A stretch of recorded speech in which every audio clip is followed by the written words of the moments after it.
घरकुलाला रेतीची जे रॉयल्टी लागते ना 5 ब्रास रेती लागते तो आता घरकुलवाला आपल्या तहसील कार्यालयात येणार नाही।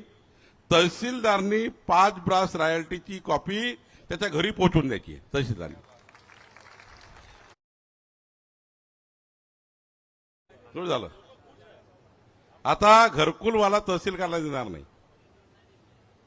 तहसीलदार त्यांचा तो पटवारी त्यांचा तो ग्रामसेवक तो घरू जाऊन त्याची रॉयल्टी नेऊन दिली, भाऊ तू घे 5 ब्रास आणि त्याला कुठल्या घाटावरून उठलाची त्याचं नाव लिहिलं या घाटातून घेऊन जा।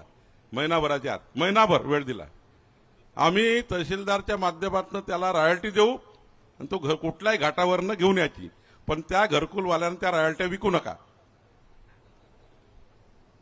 नाही तर काही घरकुलवाले 5 ब्रास विकून टाकते मार्केटमध्ये आणि तुम्ही घेऊन जा म्हणते मार्केटवाल्यानं, मग म्हणते मला रेती नाही भेटली। दुसरा निर्णय काय घेतला आपण, अशी जी तुम्हाला महत्वाचा निर्णय घेतला 30 तारखेला त्याच्यामध्ये गावातलं कोणतंही घर बांधायचं असेल तर घरकुलवाले झाले, पण गावातलं घर बांधायचं असेल तर काय कराल? घरकुल सोडून गावातलं घर बांधण्यासाठी काय केलं माहिती का तुम्हाला? काय करून दिलं? आता तहसीलदार तुम्हाला 600 रुपये दिले, समजा 10 ब्रास लागते, 20 ब्रास लागते, 25 ब्रास लागते, तहसीलदार तुम्हाला रॉयल्टी देईल आणि तुम्ही आपलं घर गावातले बांधू शकाल। आता तुम्हाला त्या ठिकाणी ऑनलाईनची त्या ठेकेदाराकडे जायची गरज नाही। कुणाकडे? समजलं का? वरच्या लोकांना डॉक्टर साहेब तुम्हाला कळमेश्वरी घर बांधायचं असेल तुम्ही तहसीलदारकडे रॉयल्टी मागायची, तहसीलदारनं तुम्हाला डायरेक्ट रॉयल्टी 600 रुपये एका रॉयल्टी ब्रासची। तुम्हाला पैसे लागणार, घरकुलाला पैसे लागणार नाही, आणि मोठ्या माणसाला पैसे लागले पाहिजे ना। त्यांनी 600 रुपये रॉयल्टी भरायची,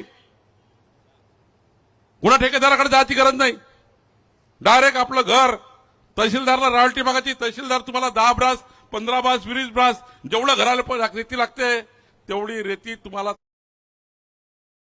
अब समर से घर मालकांना गावातल्या घरांना। आणि तिसरं काय सांगितलं, गावातल्या ग्रामपंचायतचे बांधकाम जे असते ना, गावात ग्रामपंचायतचे समाज मंदिर असेल, स्मशानघाट असेल, काही असेल नाली असेल, त्याला आता गावातल्या नाल्यावरनं नदीवरनं तहसीलदार रेती उपलब्ध करून देईल गावातल्या ग्रामपंचायतच्या कामाकरता। त्यालाही ठेकेदाराकडे जायची गरज। समजलं का? तुम्हाला समजलं का? माझ्या तहसीलदारला समजलं का? खलाटे समजलं का? समजलं ना? म्हणजे काय झालं, गावातले जे बांधकाम आहेत ना, अंगणवाडी बांधकाम, जे काही बांधकाम मंजूर झाले त्यांना डायरेक्ट रॉयल्टी। सरपंच खुश झाले। समजलं का तुम्हाला? आणि चौथा निर्णय घेतला, यानंतर कोणताही नाला खोदा, पण नाला खोदलेलं मटेरियल पांढर रस्ते बांधकामाकरता पूर्ण वापरून टाका। पांढर रस्ते बांधकामाकरता इकडे नाल्याचं खोलीकरण करायचं आणि जेवढं मटेरियल निघलं ते घरी नाही न्यायचं, कुठं टाकायचं? पांधरवर। या तालुक्यातल्या सर्व नाल्याचं खोलीकरण केलं पाहिजे, कारण पावसाळ्यामध्ये